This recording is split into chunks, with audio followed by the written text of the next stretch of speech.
루카복음 23장. 그리하여 온 무리가 일어나 예수님을 빌라도 앞으로 끌고 갔다. 그리고 예수님을 고소하기 시작하였다. 우리는 이 자가 우리 민족을 선동한다는 사실을 알아냈습니다. 황제에게 세금을 내지 못하게 막고 자신을 메시아 곧 임금이라고 말합니다. 빌라도가 예수님께 당신이 유다인들의 임금이요? 하고 묻자 그분께서 내가 그렇게 말하고 있다 하고 대답하셨다. 빌라도가 수석 사제들과 군중에게 말하였다. 나는 이 사람에게서 아무 죄목도 찾지 못하겠소. 그러나 그들은 완강히 주장하였다. 이 자는 갈릴레아에서 시작하여 이곳에 이르기까지 온 유다 곳곳에서 백성을 가르치며 선동하고 있습니다. 이 말을 들은 빌라도는 이 사람이 갈릴레아 사람이냐고 묻더니 예수님께서 헤로데의 관할에 속한 것을 알고 그분을 헤로데에게 보냈다. 그 무렵 헤로데도 예루살렘에 있었다. 헤로데는 예수님을 보고 매우 기뻐하였다. 예수님의 소문을 듣고 오래전부터 그분을 보고 싶어 하였을 뿐만 아니라 그분께서 일으키시는 어떤 표정이라도 보기를 기대하고 있었던 것이다. 그래서 헤로데가 이것저것 물었지만 예수님께서는 아무 대답도 하지 않으셨다. 수석 사제들과 율법학자들은 그 곁에 서서 예수님을 신랄하게 고소하였다. 헤로데도 자기 군사들과 함께 예수님을 업신여기고 조롱한 다음 화려한 옷을 입혀 빌라도에게 돌려보냈다.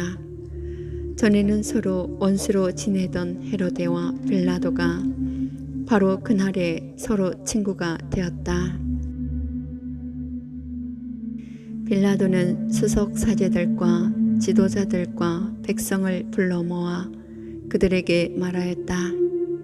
여러분은 이 사람이 백성을 선동한다고 나에게 끌고 왔는데 보다시피 내가 여러분 앞에서 신문에 보았지만 이 사람에게서 여러분이 고소한 죄목을 하나도 찾지 못하였소. 헤로데가 이 사람을 우리에게 돌려보낸 것을 보면 그도 찾지 못한 것이요.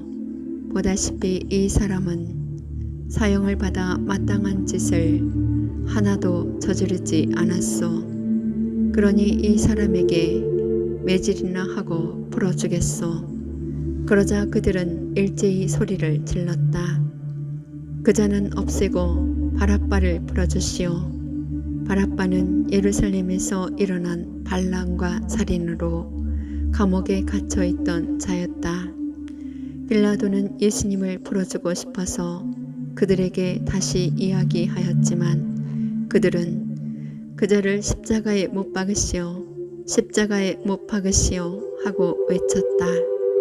빌라도가 세 번째로 그들에게 도대체 이 사람이 무슨 나쁜 짓을 하였다는 말이오? 나는 이 사람에게서 사형을 받아 마땅한 죄목을 하나도 찾지 못하였소. 그래서 이 사람에게 매질이나 하고 풀어주겠소 하자 그들이 큰 소리로 예수님을 십자가에 못 박으라고 다그치며 요구하는데 그 소리가 점점 거세졌다. 마침내 빌라도는 그들의 요구를 들어주기로 결정하였다. 그리하여 그는 반란과 살인으로 감옥에 갇혀있던 자를 그들이 요구하는 대로 풀어주고 예수님은 그들의 뜻대로 하라고 넘겨주었다. 그들은 예수님을 끌고 가다가 시골에서 오고 있던 시몬이라는 어떤 기레네 사람을 붙잡아 십자가를 지우고 예수님을 뒤따르게 하였다. 백성의 큰 무리도 예수님을 따라갔다. 그 가운데에는 예수님 때문에 가슴을 치며 통곡하는 여자들도 있었다. 예수님께서는 그 여자들에게 돌아서서 이르셨다. 예루살렘의 딸들아, 나 때문에 울지 말고 너희와 너희 자녀들 때문에 울어라. 보라, 아이를 낳지 못하는 여자, 아이를 베어보지 못하고 젖을 먹여보지 못한 여자는 행복하여라 하고 말할 날이 올 것이다. 그때 사람들은 산들에게 우리 위로 무너져 내려라 하고 언덕들에게 우리를 덮어다오 할 것이다. 푸른 나무가 이러한 일을 당하거든 마른 나무야 어떻게 되겠느냐. 그들은 다른 두 죄수도 처형하려고 예수님과 함께 끌고 갔다. 해골이라 하는 곳에 이르러 그들은 예수님과 함께 두 죄수도 십자가에 못 박았는데 하나는 그분의 오른쪽에 다른 하나는 왼쪽에 못 박았다. 그때 예수님께서 말씀하셨다.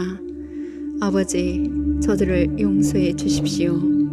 저들은 자기들이 무슨 일을 하는지 모릅니다.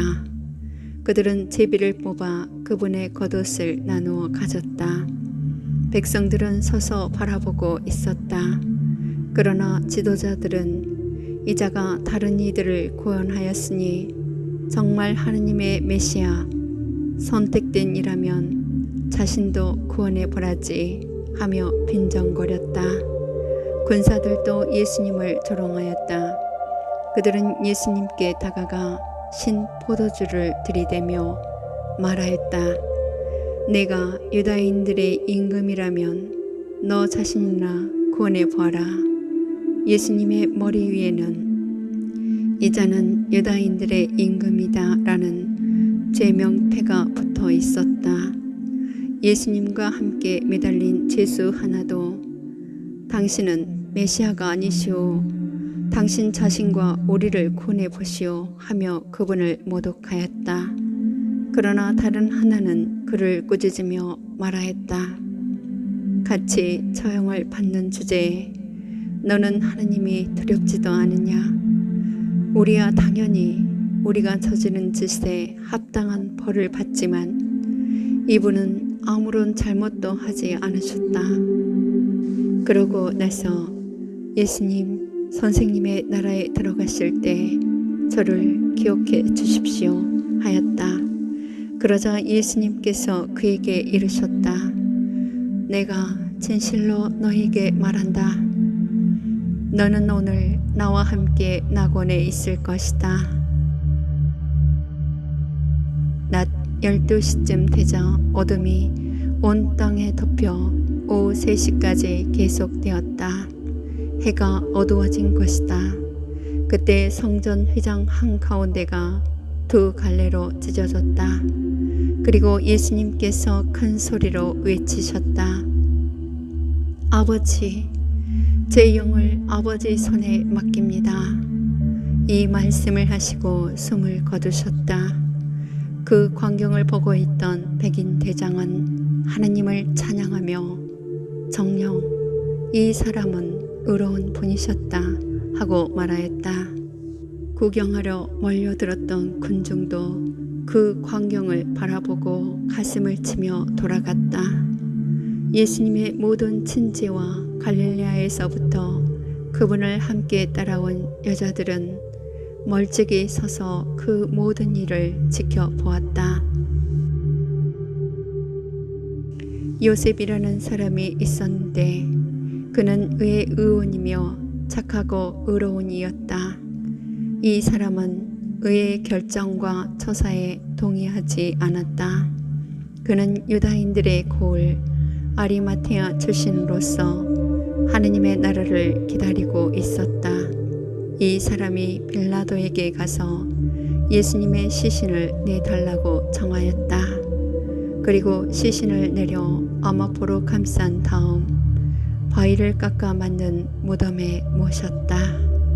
그것은 아직 아무도 묻힌 적이 없는 무덤이었다.